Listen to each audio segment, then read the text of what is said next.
ladies and gentlemen. Happy Friday. Welcome back to the Scoreboard, proudly presented by the Lake Norman Harbor Hippos. Head on out to Huntersville. Catch a game. We are back here on the Scoreboard. Big apologies for last show.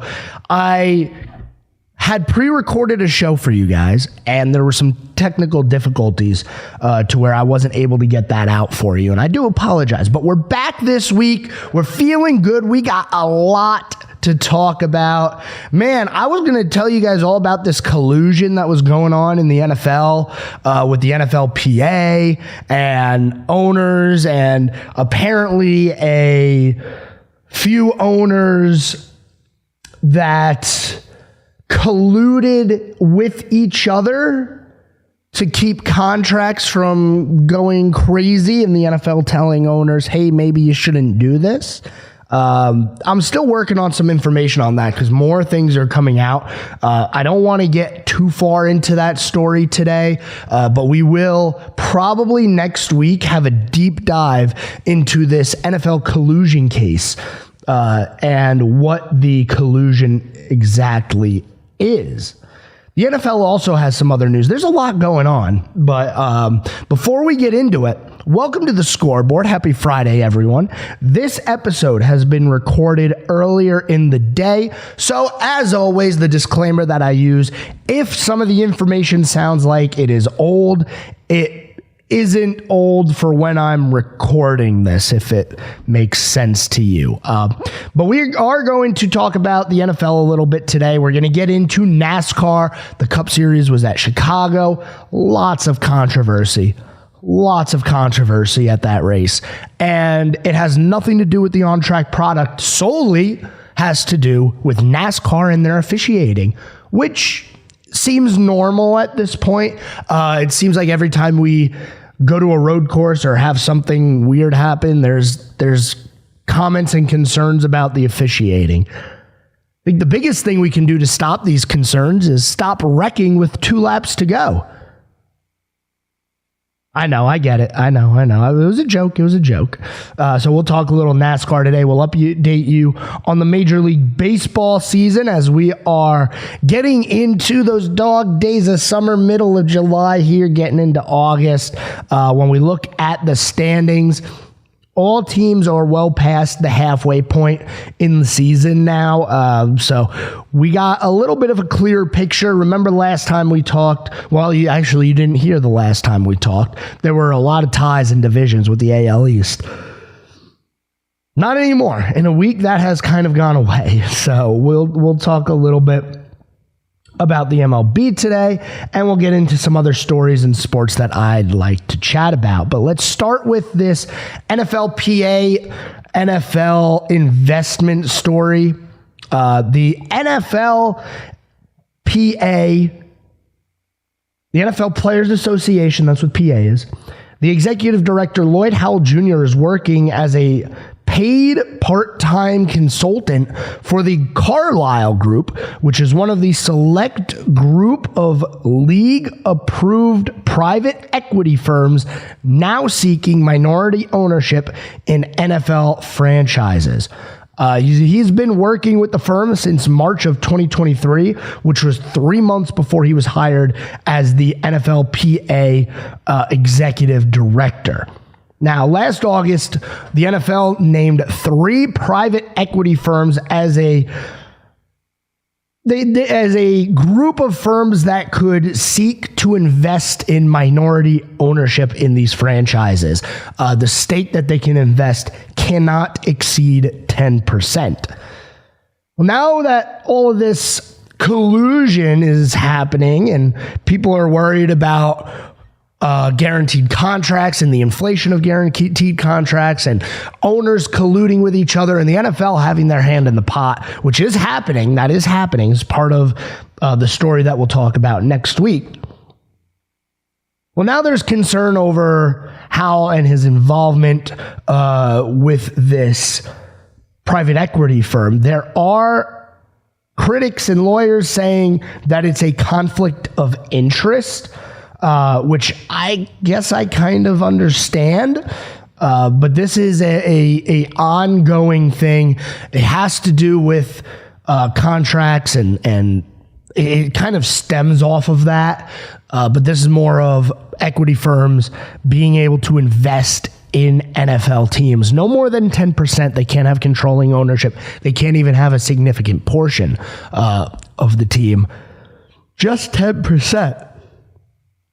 Now, if you don't know what's going on with this NFL collusion, basically the NFL owners and the NFL executives kind of started getting in on a private conversations where they were talking about contracts and the inflation of the guarantee of these contracts and trying to get each other not to give as many guarantees as they should be giving in order to kind of help the owners out and keep those contracts from inflating too high. That's really what the collusion is about. And the NFL, it has been confirmed, is kind of organizing some of this and saying, hey guys, don't do this. You're going to regret it. We're going to talk more in depth about that next week. But there is a lot going on in the NFL as we get close to the start of the NFL season. Now, how many days do we have until the NFL season begins? Well, as of today, as of the recording of this episode, we have 55 days until September 4th. September 4th, obviously, being the kickoff of the 2025-2026 NFL season. I'm excited for it. I think it'll be a good one. But there is a lot of stuff that's happening in the background. And there are players that have been in closed doors meetings, owners, NFL front office. This is a very interesting story that's still ongoing. And the most recent thing that was put out, and I don't know if I have the actual report here in front of me right now, but the NFL and the NFLPA both decided to keep findings from their investigation private and not to share it with us, the general public, which, oh man. Here's the report. The NFL and the NFLPA agreed to hide arbitration settlement from players and league executives, told teams to reduce player salaries. This is according to sources. Like I said, it has to do with signing bonuses as well and trying not to get these contracts out of hand, which they're not out of hand yet, but give it a couple of years. I'm going to go over some NFL stuff with you today. That's what we're going to do. I'm pivoting. We're talking NFL because I found out some information yesterday that really is going to change how some of these teams do contracts and do these big deal contracts. So don't go anywhere, ladies and gentlemen. We have quite a lot to get into today. You are listening to The Scoreboard, and we will be back right after this.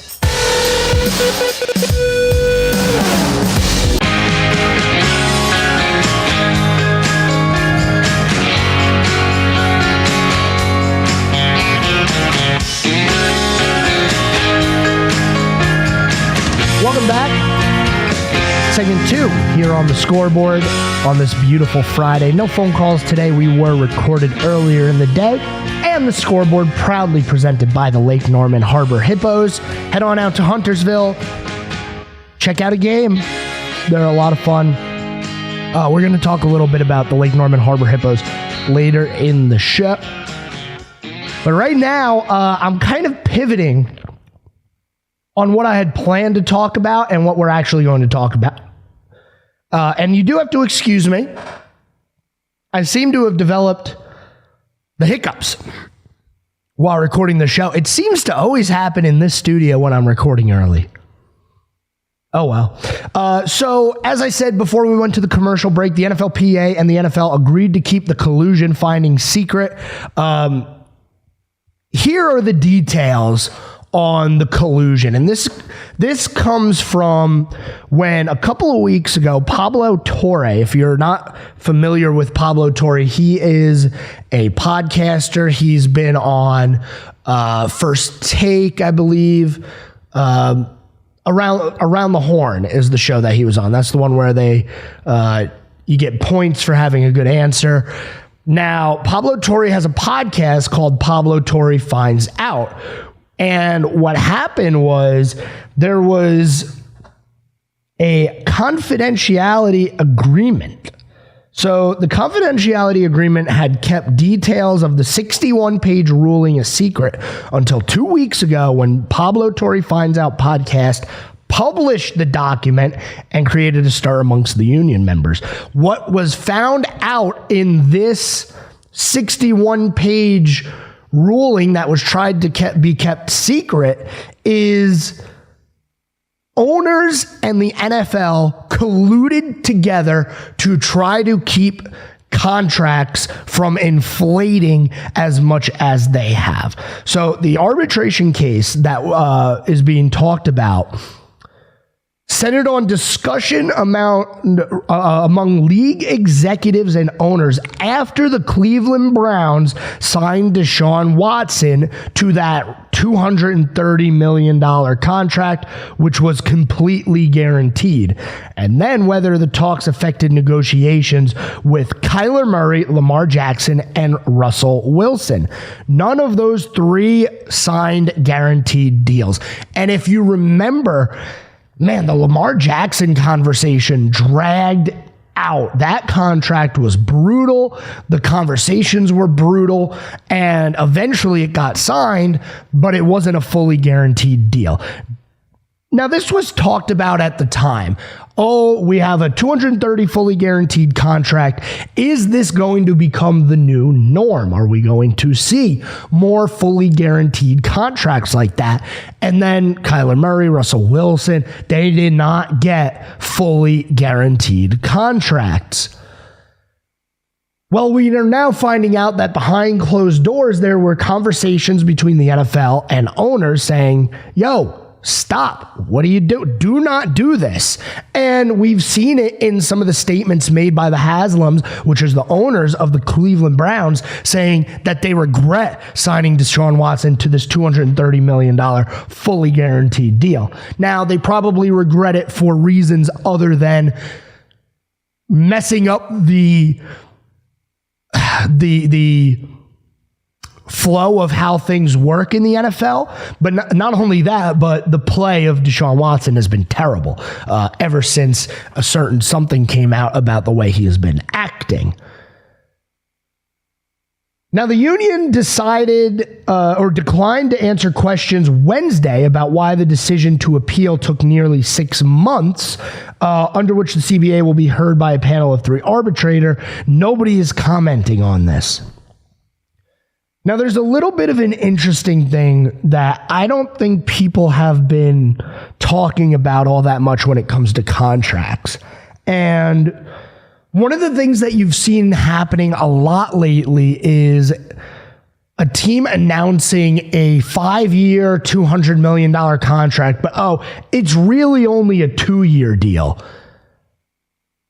This, I think, all ties together because we have seen more and more over the past few years dead void years being added to contracts. And I don't have the ability to explain in detail what these void years do, but basically it allows you to still pay the player how much they are supposed to be paid while spreading out the salary cap hit on your team through more years than what the player is actually signed for.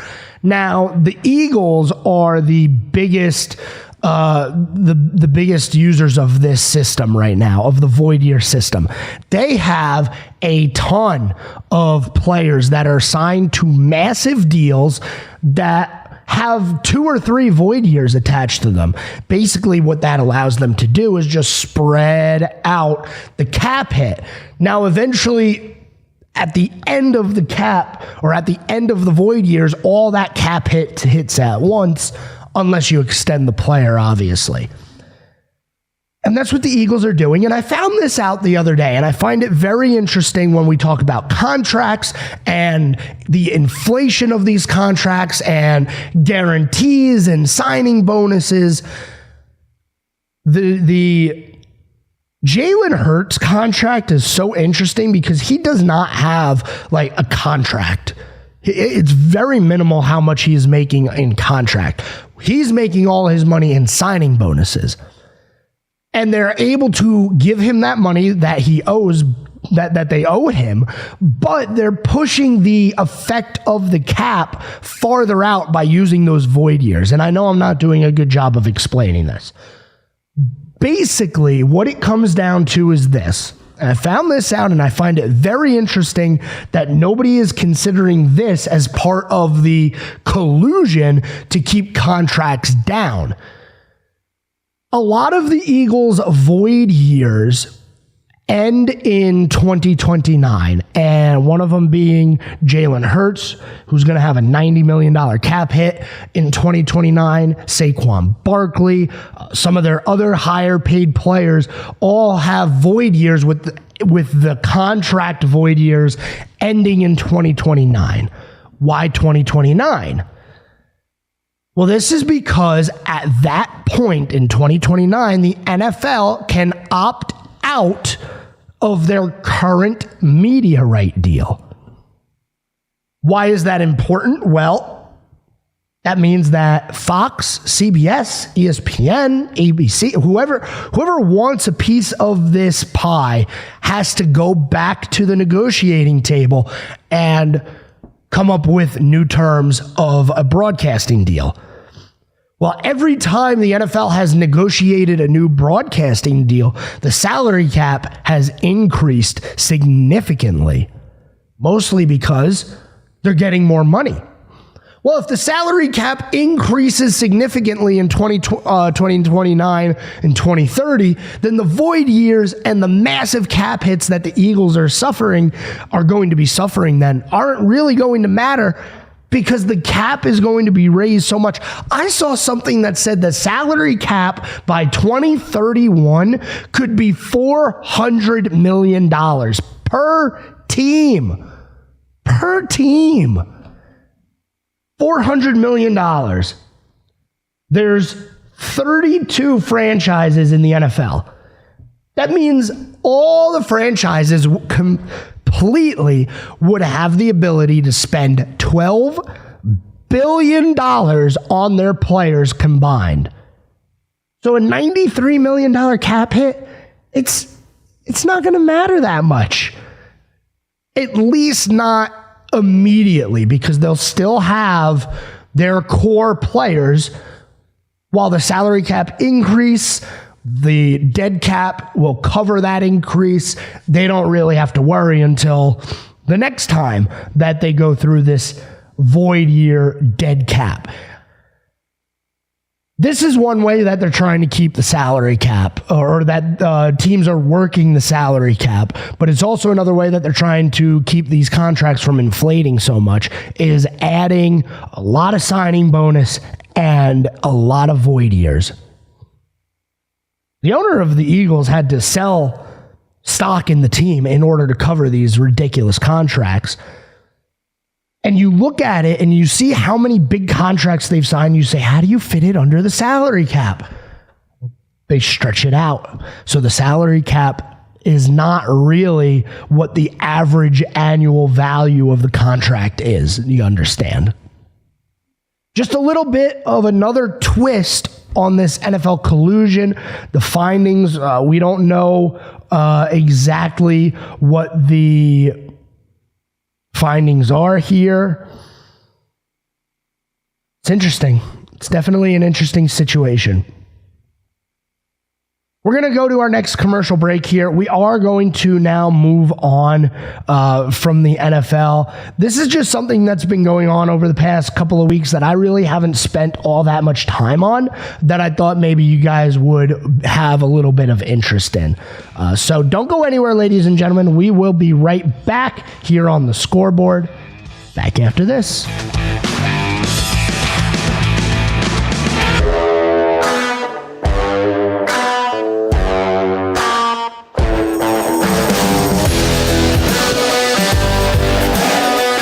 Welcome back, ladies and gentlemen. Halfway through the scoreboard. No phone calls today. We were pre-recorded. I'm recording on Thursday. You will hear this on Friday. Hopefully nothing crazy happens in between. We spent a lot more on the show on this NFL collusion case than I really wanted to. But it's big. It's important to know. And this is one of the things when people say, oh, sports are rigged. They don't make a good argument when owners are colluding with the NFL to keep contracts down. Now, I know that doesn't have much to do with the actual product on the field, but still, it's really, really not a good look for the NFL. We are going to move on, though. I want to get into the NASCAR Cup Series. We were at the Chicago Street Course on Sunday for the third time ever. For the first time, we had no rain. No rain, though, doesn't change the dominating performance that we saw from Shane Van Gisbergen, who gets his second win of the season. Okay. Shane Van Gisbergen has 2 wins this season. If the playoffs started today, he would go into the playoff grid as the number 5 seed. Wow. Wow. With 2 wins. With only 2 wins. Those 2 wins, though, have given him 11 playoff points. And since he is locked in, he's going to get those playoff points. Here's the deal. This week we go to Sonoma. SVG has never run a cup car at Sonoma. He did win the Xfinity race at Sonoma last year. Then we go to Watkins Glen in a couple of weeks where Shane almost won. He ended up losing that one to Chris Buescher. If he wins one of those 2 races, I would expect him to win a stage 2 and maybe get another stage point or a playoff point. But if he wins one of those 2 races, he's going to be near 15, or he's going to be over 15 playoff points. And he will be tied for the most wins in the Cup Series this year. And I have been saying this ever since it was announced that SVG was going to run full-time points in the Cup Series. If he can survive round number 1, there is a very good chance he gets into round number 2. Why do I say, or he gets past round number 2 into round number 3? Why do I say that? Well, round 1's tough. You got Darlington, you got Worldwide Technology, you got Bristol. Two of the crown jewel events of NASCAR, the Southern 500 and the night race at Daytona, which used to be the Bass Pro Shops 500 or whatever it was. It's still Bass Pro Shops night race, but it's not called 500 anymore. Doesn't make sense. The Sharpie 500. I remember when it was the Sharpie 500. That was good. Those are 2 crown jewel races in 1 round. Those are tough racetracks. But if he can get into the round of 12, if he can stay above the cut line, New Hampshire, okay, why is that so exciting? Kansas, again, why is that so exciting? But then the Charlotte Motor Speedway Roval. You got to turn right. And SVG is very good at turning left and right. So if he's able to win that elimination race in the round of 12, he very well could punch his ticket to the round of 8. And if he wins, that's more bonus points going into the next round. It could get very interesting. Now, do I think SVG is going to win the championship this year? No. Is it out of the question? No. Is it possible? It very much is.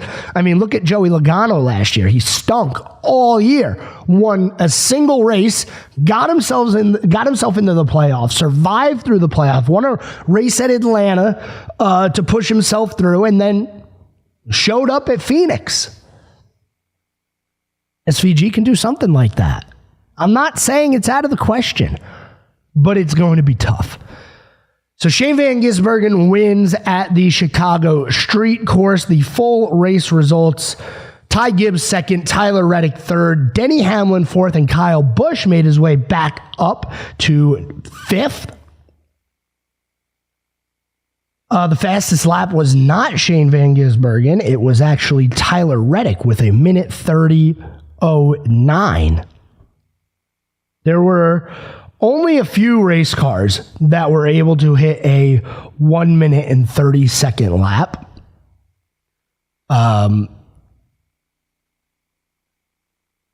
Shane was one of them, obviously, but the fastest lap goes to Tyler Reddick. I felt really bad for Michael McDowell, who ended up leading the most laps in this race. He did end up getting back on the track, but he finishes 32nd. They had a problem with the throttle cable, which really, that's tough, because he actually looked like he had something for SVG at the beginning of the race. Now, I don't know if SVG was pulling the reins back a little bit and just following, or if Michael McDowell really had a chance to win that race. I do feel bad for McDowell. Remember, he did win at the Indianapolis road course a couple of years ago. But we go to another road course in Sonoma this week. Give Michael McDowell another shot at beating SVG straight up. And if he wins, he goes into the playoffs. Man, right now, the number 71 of Michael McDowell is 23rd in points. Yikes. Yikes indeed. If he wins, he's in the playoffs. That just knocks that cut line down a little bit farther. As of right now, Bubba Wallace is the last driver in, with Ryan Preece as the first driver out. The gap to the cut line is 2 points. AJ Allmendinger, Kyle Busch, Eric Jones, Ty Gibbs, they are also below the cut line. I don't really think that we're going to see another dominating performance at Sonoma from SVG, because you got to remember the Cup cars and the Cup drivers, they've only been going to the Chicago Street Course for 3 years. Sonoma, if you look at Denny Hamlin, he's been going to Sonoma since he started his career. You know, William Byron's been going there for years now. Chase Elliott's been going there for a while. Kyle Larson, he won there last year. He's been going there for a long time. So there's a little bit of a difference between going to a Chicago street course and going to Sonoma, because the drivers have familiarity with Sonoma, whereas SVG really doesn't. He has that one Xfinity race, but that's it. Now, I don't expect SVG to come out and dominate Sonoma, like I said, but I do think he'll put on a good show again. If he can win both the remaining regular season road course races, he's going to the second round. It would be something, wouldn't it? Looking forward to Sonoma, though. I'm excited for it. Sunday at 3:30 is going to be when that will be on. TNT, once again, has the broadcast. Can't wait for TNT to be done with the broadcast, because, my goodness, was it bad? That was a terrible broadcast by NASCAR, or by TNT, I should say. They missed Alex Bowman spinning the 23 car of Bubba Wallace. They cut the camera way too late on that. Pointless shots. Just was not a good broadcast. And we haven't even talked about the horrible officiating. We're going to take a break. When we do come back, I want to get into this officiating conversation, because, man, NASCAR, it's all people can talk about. It really is all people can talk about. You are listening to The Scoreboard. We have one more segment. Don't go anywhere, ladies and gentlemen. We're back after this.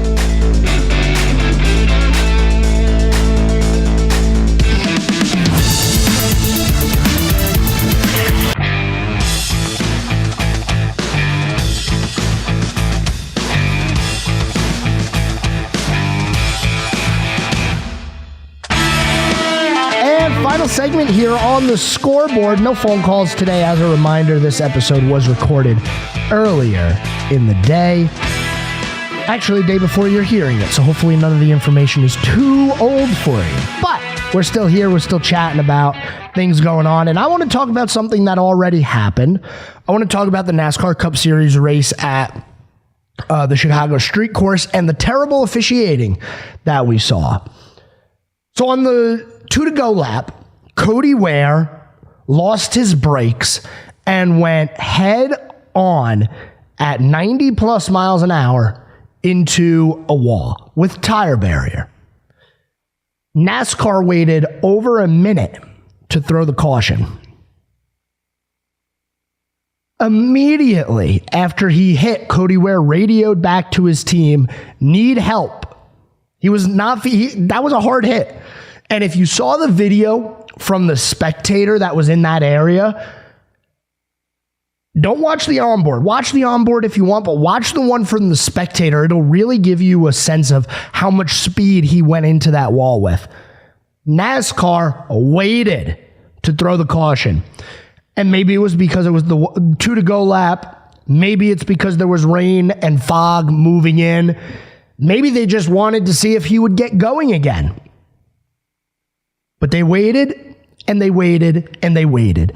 This has nothing to do with, and my opinion on this has nothing to do with whether or not we wanted to see a green-white checker, whether or not the rain would have gotten there. My opinion on this is well, obviously not, but you saw somebody hit the wall head on at 90 plus miles an hour. How is that not a safety concern? How do you not have a safety truck out there immediately? You see a 5-car wreck at Daytona and nobody hits hard? Caution immediately. Safety trucks are there. You see somebody go head on into a wall? Let's wait a little bit. Let's see if he can get going. Now, if you remember last year, Kyle Larson went head on into the same barrier, not anywhere near as hard, and he was able to drive out of it. Well, NASCAR threw the caution immediately for that one. And their response was, we wanted to see if Cody Ware could drive out of it like Kyle Larson did. Then they said, we didn't see the impact. The fact that NASCAR posted on their social media hours before the race all of the camera angles that they have to be able to remotely officiate a race, which is a horrible idea in the first place, and you miss a car hitting the wall head on at that speed, that is, and I'm trying really hard to be nice about it, that is completely unacceptable. Completely unacceptable. How you don't have enough eyes around the racetrack and enough eyes in your production facility watching these cameras to see a car hit that hard and throw a caution. How do you miss that? You can't miss that. They said the same thing last year at the Roval when Parker Klingerman was going to win. Oh, we didn't see the car, how hard he hit. How do you miss these things? This is completely unacceptable. If you're going to go road course racing, you better have the infrastructure to protect your drivers. And that is not what NASCAR did on Sunday at the Chicago street course. It's very frustrating because they are so bad at officiating these races that it's now becoming a story every week. What happened earlier in that race? Josh Berry spun out, hit the wall, was unable to move. Denny Hamlin on his podcast said it was absolutely ridiculous that he passed Josh Berry twice before NASCAR decided to throw the caution. Unacceptable. You allowed for pit strategy to happen because you didn't want to mess up the flow of the race. Throw the damn caution. And I know a lot of times we say, don't do it. Those are oval tracks. This is a road course. Throw the caution.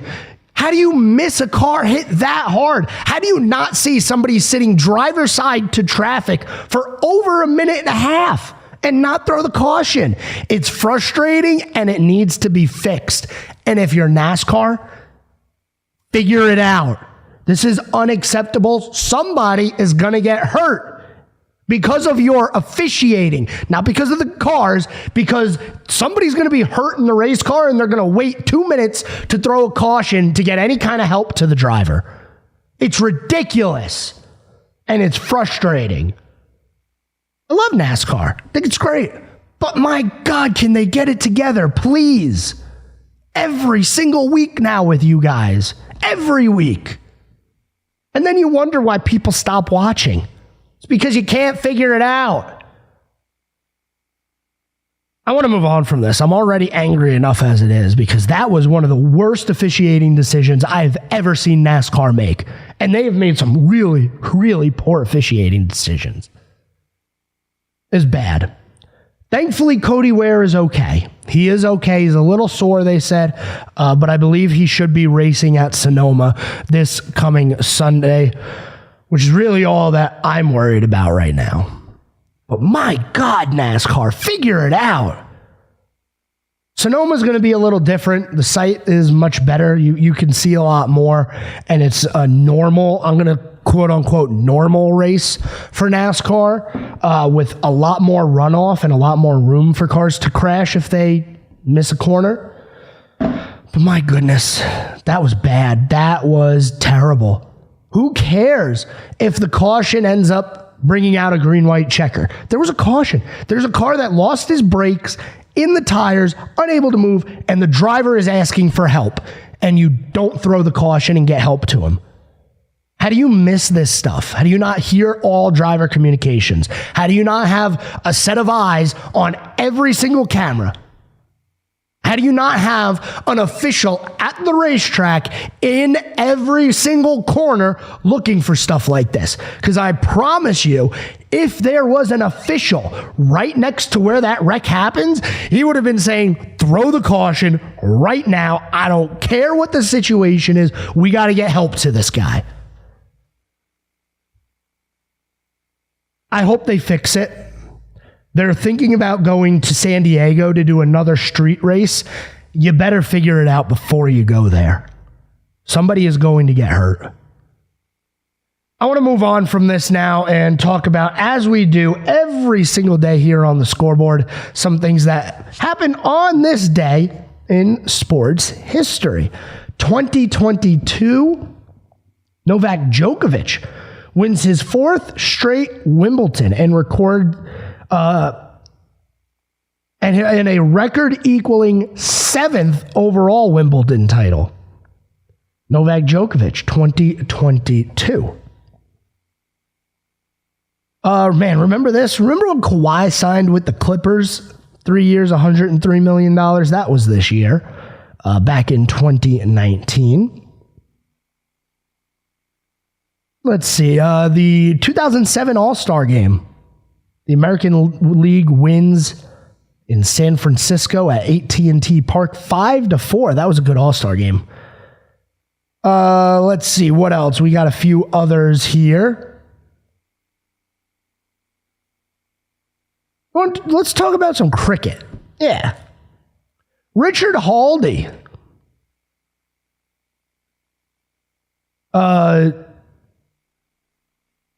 Richard Haldy lost with New Zealand. 114. I think I'm reading this wrong. Maybe I should stay away from the cricket. Final day of Test cricket. I don't know what Test cricket is. I'm going to move on from that one. My apologies. Let's see. 1968, Major League Baseball announced it will be split into two divisions for 1969. And let's see, what's the oldest thing that we have for you? Another cricket day. First day of Test cricket. I don't know what Test cricket is. At Old Trafford in Manchester, it was washed out. That was 1884. That was the first day and it rained. Man, how about that? Well, thanks everyone for tuning into the Scoreboard today. I appreciate each and every one of you for listening. I really hope the NASCAR race at Sonoma has less controversy than what they had at the Chicago Street Course. A lot of baseball going on. We didn't really get into it today. We will get into it though. Until next week, I hope everybody has a good one. Stay cool. I'll talk to you guys then. Until then, see ya.